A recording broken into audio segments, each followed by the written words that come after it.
صحابہ جدو قیامت والے دن میری امت کٹھی ہوئے گی معاشر دے دیہاڑے،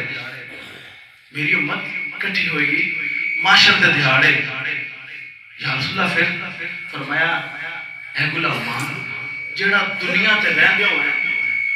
کامل وضو کرے گا، اکمل وضو کرے گا۔ ایک گل سن لو، اسی نمازی جو مسجد آنے ہیں نا تے بعض بندے بڑی کالی کرتے ہیں، ایک اصلاح دا پہلو بھی بیان کرتے چلنا، چلو امام صاحب رکعت وچ کھڑے نہیں رکوع لگا جلدی جلدی اپنے آپ، جڑا اہتمام نال وضو کرن دا ثواب ہے اور مزہ ہے وہ انج نہیں ہے، ہر کام دا نہیں ٹائم ہے، ہر کام دا نہیں۔ دیکھو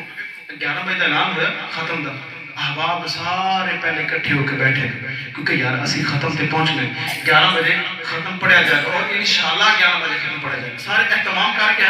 اپنی سردی دے لحاظ نال جرسی پہنی، ٹوپی پہنی، چادر لئی، گرم چادر لئی، وضو کیتا، تیار ہو کے مسجد آ کے بیٹھے۔ ان جدوں اذان ہوئے سانو چاہیے اذان ہون تو پہلے یا اذان دی آواز جائی کرنا چ پوے تے وضو لئی چلے رہے، جا کے ٹوٹی کھولے صحیح طرح وضو کرے، جویں وضو دا حکم ہے اون دے مطابق وضو کرے۔ فرمایا صحابہ گل لمبی ہو جائے گی، فرمایا صحابہ جڑا دنیا تے کامل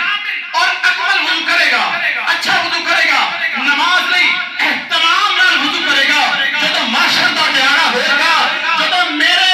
غلام معاشر دے میدان دے وچ آن گے، جدوں میرے امتی معاشر دے میدان دے وچ داخل ہون گے، ادھروں میرے امتی معاشر دے میدان دے وچ داخل ہون گے، آن گے تے انہاں دے وضو والے اعضاء چمکتے رہن گے، انہاں دے